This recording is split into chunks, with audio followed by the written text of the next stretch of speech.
గురించి చర్చ జరుగుతుంది అంటే అవమానం కాదా?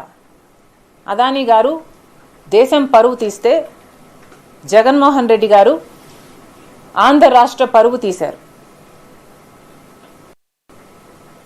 జగన్మోహన్ రెడ్డి గారిని అడుగుతున్నాం, కేవలం మీ లంచం కోసం మీకు ఒక్క డీలులో వచ్చిన లంచం 1750 కోట్ల రూపాయలు అంటున్నారు.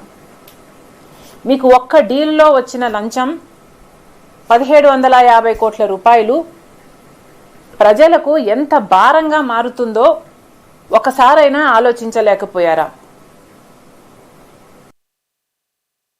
1700 కోట్ల రూపాయలు సోలార్ విద్యుత్లో లంచమైతే 17,000 కోట్ల రూపాయలు ఆంధ్ర రాష్ట్ర ప్రజల నెత్తిన విద్యుత్ భారం పడుతుంది. రెండిటికి కనెక్షన్ ఉంది అని నేను అంటం లేదు, కానీ ఈరోజు సినారియో చూడండి ఒకసారి. 1700 కోట్ల రూపాయలేమో జగన్మోహన్ రెడ్డి గారికి లంచం వచ్చింది విద్యుత్లో, సోలార్ విద్యుత్లో అని మాట్లాడుతున్నాం. మొన్నటి వరకు జగన్మోహన్ రెడ్డి గారు చేసిన అప్పుల వల్ల డిస్కాంలకు నష్టం వచ్చి 17,000 కోట్ల రూపాయలు ఆంధ్ర రాష్ట్ర ప్రజల మీద కరెంటు బిల్లుల భారం మోపబోతుంది చంద్రబాబు గవర్నమెంట్ అని మేము పగలనక రాత్రనక లాంతర్లు పట్టుకొని మరి ప్రొటెస్టులు చేసి ప్రజల కోసం కొట్లాడడం జరిగింది. ఏం జరుగుతుంది ఆంధ్ర రాష్ట్రంలో ఒకసారి గమనిస్తున్నాం. 1750 కోట్ల రూపాయలేమో జగన్మోహన్ రెడ్డి గారికి విద్యుత్లో, సోలార్ విద్యుత్ డీలులో లంచమట. మరో పక్కేమో 17,000 కోట్ల రూపాయలు ఆంధ్ర రాష్ట్ర ప్రజల మీద భారం పడుతుంది. రెండింటికి కనెక్షన్ లేకపోయినా ఈరోజు జరుగుతున్న వాస్తవం అది. ఇలాంటి డీళ్లు చేసుకుంటే ఆఖరికి ప్రజల మీదే భారం పడుతుంది. ఈ డీల్లో కాకపోయినా ఇంకొకసారైనా, ఇంకో సంవత్సరమైనా 25 సంవత్సరాలకు గాను ఈ డీలు కుదుర్చుకున్నారు అంటే ఆ భారం అంతా ఇది ఎక్కడి న్యాయం అని అడుగుతున్నా. జగన్మోహన్ రెడ్డి గారికి వచ్చే లంచాల కోసం ఆంధ్ర రాష్ట్ర ప్రజలను తాకట్టు పెట్టినట్టు కాదా ఇది అని అడుగుతున్నాం.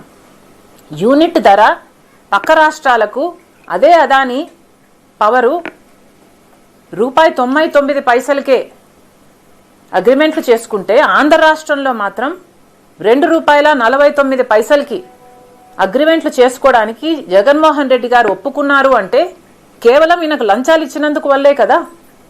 సో ఈయనకు లంచాలు ఇస్తే ఆంధ్ర రాష్ట్ర ప్రజలను తాకట్టు పెట్టడానికి సిద్ధం. ఇలా యూనిట్కి ఇంత ఎక్సెస్గా అదనంగా ఇస్తే ఆ భారం మళ్ళీ ప్రజల మీదే పడుతుంది. ఇలా ఎక్సెస్గా ఇచ్చినందుకు 25 సంవత్సరాలకు గాను దాదాపు 1,00,000 కోట్ల రూపాయలు భారం ఆంధ్ర రాష్ట్రం మీద పడబోతుంది, ఆంధ్ర రాష్ట్ర ప్రజల మీద పడబోతుంది. ఇది అన్యాయం కాదా? మీకు ఒక్క డీలులో వచ్చే లంచం కోసం ఆంధ్ర రాష్ట్ర ప్రజలను, డిస్కాంలను తాకట్టు పెట్టడానికి సిద్ధపడ్డారు. ఈరోజు జగన్మోహన్ రెడ్డి గారు అంతర్జాతీయ స్థాయిలో ఒక డిస్కషన్ జరుగుతుంది, ఇంత అవినీతి పరుడు అనే డిస్కషన్ జరుగుతుంది అంటే ఇది జగన్మోహన్ రెడ్డి గారి కుటుంబానికి మాత్రమే అవమానం కాదు, ఆంధ్ర రాష్ట్రానికి కూడా అవమానం, మన దేశానికి కూడా అవమానం. ఇంకెక్కడుంది క్రెడిబిలిటీ అని అడుగుతున్నాం. విశ్వసనీయత అని ఎంత చెప్తారే మీరు, మీకు ఎక్కడుంది క్రెడిబిలిటీ? ఎక్కడ మిగిలింది క్రెడిబిలిటీ?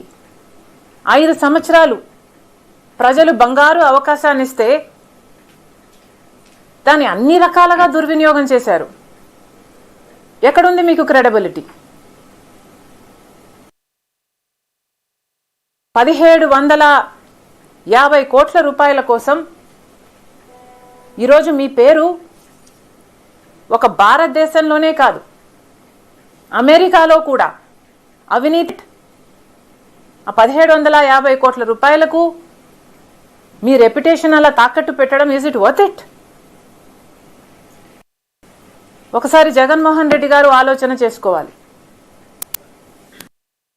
ఒక్క ఈ విషయమే కాదండి, అదానీ విషయంలో జగన్మోహన్ రెడ్డి గారు చేసిన ఏకైక డీల్ ఇది మాత్రమే కాదు. ఒక్క సోలార్ పవర్కు సంబంధించే జగన్మోహన్ రెడ్డి గారికి 1750 కోట్ల రూపాయలు లంచం.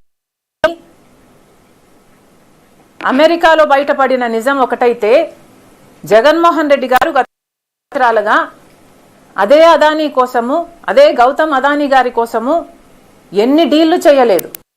ఎంత లంచం వచ్చుంటుంది? ఎవరు చేస్తున్నారు ఎంక్వైరీలు?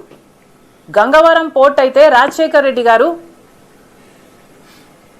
30 సంవత్సరాలకి గంగవరం పోర్ట్లో ప్రభుత్వం వాటా 10% అయితే 30 సంవత్సరాలలో అది మళ్ళీ ప్రభుత్వం చేతికి రావాలి అన్నది రాజశేఖర్ రెడ్డి గారి ఉద్దేశం అయితే జగన్మోహన్ రెడ్డి గారు ఏం చేశారండి? జగన్మోహన్ రెడ్డి గారు ఆ 10% వాటాని అదానీ గారికి కేవలం 640 కోట్లు అనుకుంటా, ఇఫ్ ఐఎమ్ నాట్ మిస్, రూపాయలకు అమ్మేశాడు.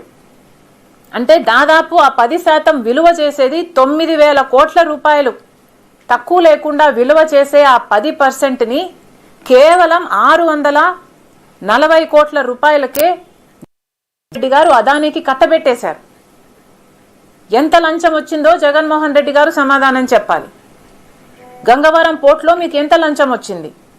30 సంవత్సరాలలో ఆ ప్రాజెక్టు మళ్ళీ గంగవరం పోర్టు ప్రభుత్వం చేతికి రావాల్సి ఉంటే దాంట్లో 15 సంవత్సరాలు అయ్యేపోయింది. ఇంకో 15 సంవత్సరాలలో ఆ పోర్టు మళ్ళీ ఆంధ్ర రాష్ట్రం చేతిలోకి వచ్చేది. ఆ వీలే లేకుండా కేవలం 640 కోట్ల రూపాయలకు 9000 కోట్లు విలువ చేసే గంగవరం పోర్టుని అప్పనంగా ఇచ్చేశారు. మరి జగన్మోహన్ రెడ్డి గారికి ఎంత లంచం వచ్చి ఉండాలి? ఇంకొక పోర్టు, కృష్ణపట్నం పోర్టు అలాగే ఒత్తిడి చేసి